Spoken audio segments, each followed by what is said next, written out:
Most of the entrepreneurs are confused about the type of taxes that are applicable on their companies or startups. Basically, there are two type of taxes. One is a goods and service tax, which we also call sales tax, and another one is income tax. Let us first start with the income tax.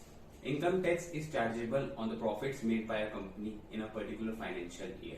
For example, if your startup or a company earns rupees 10,000 turnover in a particular financial year, and out of those 9500 rupees are the legible business expenses which you can claim. So the applicable profit will be rupees 500 rupees, and the income tax will be chargeable on that profit of rupees 500 rupees.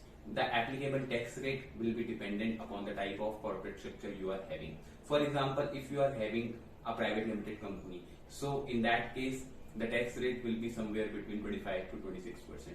If you are having a limited liability partnership, the tax rate will be around 30%. And if you are doing business in a proprietorship concern, so the tax rate will depend upon the type of slab rate you are having. Now let us move to the goods and services tax. GST is a kind of tax which is levied on the consumption of goods and services by the consumers or customers. So for example, if your company sells a particular goods or service to the customer and you charges an X amount of GST on it from your customer, so that in that case you will be collecting that GST from your customer and depositing it with the GST department.